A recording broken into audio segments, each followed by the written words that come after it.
बार 16 नवंबर 2025 का आगाज हो चुका है। नाज़रीन इकराम, इस वक्त खामोशी है। भारत की जानिब से एक हू का आलम है। भारत में पुरस्कार धमाके हो रहे हैं, लेकिन यूं लग रहा है कि भारतीय सरकार की खामोशी एक बड़े तूफान का पेशखेमा है। भारत की जंगी तैयारियां, रोजाना की बुनियाद पे भारत में होने वाले पुरस्कार इंसिडेंट्स, ये सब कुछ एक बड़े तूफान का पेशखेमा ही है, क्योंकि इस वक्त पाकिस्तान के तमाम तर इंटेलिजेंस सोर्सेज इस जानिब एक क्लियर इंडिकेशन दे रहे हैं कि भारत एक फॉल्स फ्लैग की तैयारी कर रहा है और उस फॉल्स फ्लैग के बाद एक फुल स्केल और एक लॉन्ग टर्म वॉर जो है वो पाकिस्तान पे वेज की जाएगी। याद रखिएगा नाज़रीन इकराम के इस वक्त जो दुनिया का मंजरनामा है, इसमें जो डिसाइसिव है, जो गेम चेंजर है, वो ड्रोन टेक्नोलॉजी है। भारत के आर्मी चीफ जो जनरल द्विवेदी है, उसने अगले मोर्चों पर जाकर अपने जो ड्रोन्स पाकिस्तान के खिलाफ इस्तेमाल होने हैं, ना सिर्फ उनका जायजा लिया बल्कि अपनी स्ट्राइक कोर को ये ऑर्डर्स दिए कि भाई आप लोग फुली प्रिपेयर्ड रहे। पाकिस्तान ने खैर उसके बाद भारतीय ड्रोन्स का सद्देबाब तो कर लिया है और पाकिस्तान ने जो टेक्नोलॉजी हासिल की है वो बड़ी इंटरेस्टिंग है। On the other hand, Pakistan क्या सिर्फ अपना दिफा करेगा? बिल्कुल भी नहीं। पाकिस्तान इस मर्तबा दिफा के साथ जो अटैक करेगा, वो अटैक दुश्मन की अटैक कैपेबिलिटीज, यानी वो हमला जो पाकिस्तान अपने दिफा के अंदर करेगा, वो हमला दुश्मन के हमला करने की सलाहियत को खत्म करने के लिए होगा, वंस एंड फॉर ऑल। और इस वक्त पाकिस्तान जो है वो ड्रोन टेक्नोलॉजी जो है उसमें कुछ बहुत बड़ी डेवलपमेंट्स कर रहा है और कुछ ड्रोन वॉरफेयर जो होगा, ड्रोन्स की जो जंग होनी है, उसकी पाकिस्तान ने हंगामी जंगी मशकें शुरू कर दी हैं और पंजाब के कुछ शहरों के अंदर भारतीय बॉर्डर के करीब यूं लग रहा है कि मैदान जंग सज चुका है। दूसरी तरफ से तो तैयारियां हैं ही हैं, लेकिन पाकिस्तान अब जो कर रहा है वो इंटरेस्टिंग भी है और अहम भी। मैं सारी डिटेल्स आपके सामने रखता हूं और ये जो ड्रोन स्वार्म्स हैं इनको भी डिस्कस कर लेते हैं। लेकिन अगर अभी तक आपने इस वीडियो को लाइक नहीं किया तो लाइक जरूर कर दे, कमेंट सेक्शन में पाकिस्तान जिंदाबाद का नारा जरूर लिखें और जिन लोगों ने चैनल को सब्सक्राइब नहीं किया उनसे मेरी ये दरखास्त है कि चैनल को भी लाजमी सब्सक्राइब कर लें। नाज़रीन इकराम, मैं आपको ये बता दूं कि पाकिस्तान आर्मी जो है उसने इस वक्त, सबसे पहले खबर सुन लें फिर हम आगे बढ़ते हैं और बाकी तज्जिया और बाकी चीजें जो हैं उन्हें हम सेकेंडरी रखते हैं। जो मेन खबर है नाज़रीन इकराम, पंजाब की ओपन फील्ड्स के अंदर एक्सटेंसिव वॉरफेयर एक्सरसाइजेस, यानी बड़े पैमाने पर और तवील जो जंग की मशकें हैं वो पाकिस्तान आर्मी ने शुरू कर दी हैं और इसके अंदर बेसिकली जो large scale FPV drone technology है उसे ग्राउंड फोर्सेस के साथ पाकिस्तान इंटीग्रेट कर रहा है। एफपीवी क्या होता है जी?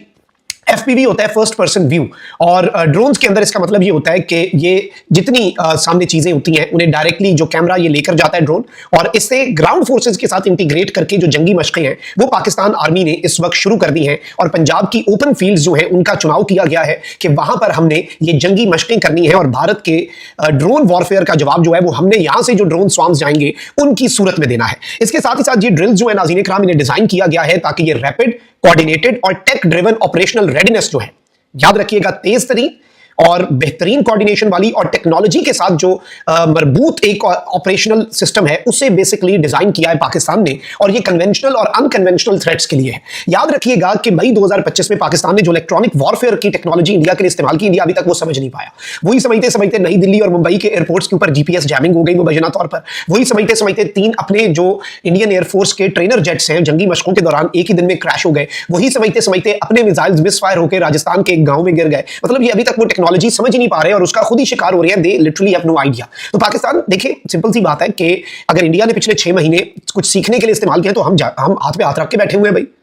हम कोई खरगोश की तरह सो जाएंगे कि भाई हम आगे निकल गए? नहीं, हम भी अपनी तैयारी कर रहे हैं। एक तो पाकिस्तान ने जो लेजर गन्स चाइना से हासिल किए, मैं आपको ये बताऊं कि वो ड्रोन्स को, ये स्पेशली कामिकाजी ड्रोन्स जो हैं, जिनका काम ही खुदकुश ड्रोन्स का ये होता है कि वो आए और तबाही मचाएं, उन्हें अगर आप तबाह करते हैं तो वो भी नीचे आके अपनी और तबाही मचा देते हैं। तो ऐसे ड्रोन्स के लिए पाकिस्तान ने बेहतरीन सिस्टम इस वक्त तैयार कर लिया है कि इन ड्रोन्स का सिस्टम सबसे पहले जाम किया जाए, इन्हें अपने कंट्रोल में लिया जाए और फिर इन ड्रोन्स को नाकारा बना के सेफ लैंडिंग इनकी कर दी जाए। क्योंकि कामिकाजी ड्रोन्स का तो काम एक खुदकुश है ना, जैसे खुदकुश बमबार है, वो आके फट जाए तो ये उसकी अचीवमेंट होती है क्योंकि वो नुकसान पहुंचा रहा है। इसी तरीके से ये खुदकुश ड्रोन्स होते हैं। पाकिस्तान साइमल्टेनियसली इंडिया के जो अटैक्स हैं उन्हें रोकने के साथ साथ इंडिया पे अटैक की स्ट्रैटेजी भी बना रहा है। मैं आपको पहले भी बता चुका हूं कि कराची के करीब सबसोनिक, सुपरसोनिक और फतह 4 मिसाइल्स लगा दिए गए जो स्पेशली सबमरीन्स के जरिए मिसाइल्स लॉन्च होते हैं वो इस वक्त डिप्लॉय हो चुके हैं और इसके साथ साथ एयर टू एयर मिसाइल्स जो हैं, एयर टू सरफेस मिसाइल्स जो हैं वो हमारे पास हैं और वो सब इस चीज के ऊपर, इस प्रिंसिपल पर अमल कर रहे हैं कि इंडिया अगर नेवी की साइड से अटैक करता है तो हम इंडिया के अटैक को नाकाम बनाने के साथ at the very moment India के तमाम नेवल बेसिस को तबाह कर देंगे ताकि इंडिया की नेवी की कैपेसिटी अटैक करने की खत्म हो जाए।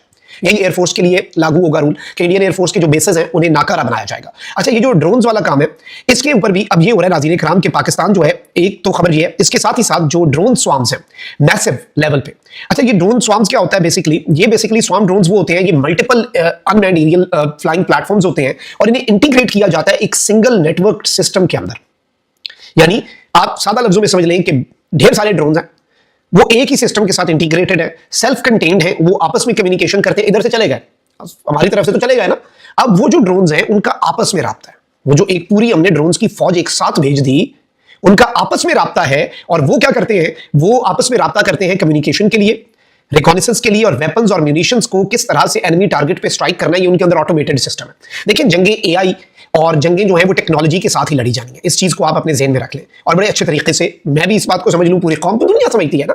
तो अब पाकिस्तान जो है नाज़रीन इकराम, उसने जो ये जंगी मशकों का आगाज किया ना, ये यकीन माने ये एक बहुत बड़ी और गेम चेंजर डेवलपमेंट होने जा रही है। And this will change the face of this whole conflict. और पाकिस्तान ने ये जंगी मशकें बिला वजह शुरू कर दी। आपको लगता है हमें अचानक हमारा मूड बना, हमने कहा चलो जी जंगी नहीं।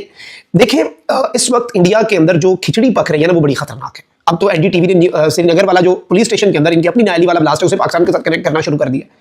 और एक सीरीज ऑफ ब्लास्ट्स और एक पूरी सरारियत जो है वो इस वक्त क्रिएट की गई है, जिससे पहले ये खबर दी गई जंगी मशकों के दौरान इंडिया की जो ट्राई सर्विसेज एक्सरसाइजेस थी कि लश्कर और जैश एक्टिव हो चुके हैं और वो सीरीज ऑफ अटैक्स करेंगे। अब सीरीज ऑफ अटैक्स को आप उसके साथ कनेक्ट करें। फिर जी पाकिस्तान ने टेरर के जो लॉन्च पैड्स हैं 15 वो एक्टिवेट कर दिए आज़ाद कश्मीर में, वहां से दहशतगर्द इन्फिल्ट्रेशन। ये क्यों भारतीय मीडिया कह रहा है, बिला वजह का इल्जाम क्यों लगा रहा है। और इंडियन गवर्नमेंट ने इस न्यू दिल्ली जो CNG अटैक रहा 3 दिन तक और उसके बाद अचानक से उसे टेररिस्ट अटैक कह दिया, उसमें पाकिस्तान को मेंशन ना करके कहीं ये सरप्राइज एलिमेंट तो नहीं क्रिएट करना चाह रहे पाकिस्तान। देखिए, हमने अपनी सारी पॉसिबिलिटीज देखनी है, हमने हाथ पे हाथ रख के नहीं बैठा कि कुछ नहीं होता, खैर है देखी जाएगी। नहीं, ऐसे जंगें नहीं लड़ी जाती और ऐसे जंगें जीती भी नहीं जाती। आप एंटिसिपेट करते हैं, आप दुश्मन को कमतर नहीं समझते, अंडर एस्टिमेट नहीं करते। अंडर एस्टिमेट करने तो सबसे बड़ी गलती होती है। तो इस चीज को भी आपने ज़हन में रखना है। और ये जो ड्रोन एक्सरसाइजेस पाकिस्तान ने की हैं, ये बिल्कुल उसी खतरे के पेश नजर हैं जो भारत की तरफ से है। और इस मरतबा भी हम तैयारी मुकम्मल किए हुए हैं कि भारत के एडवेंचर्स को मिस एडवेंचर में कैसे कन्वर्ट करना है। अल्लाह की मदद, अल्लाह की नुसरत शामिल हाल रही। तो अल्लाह निगहबान, पाकिस्तान जिंदाबाद।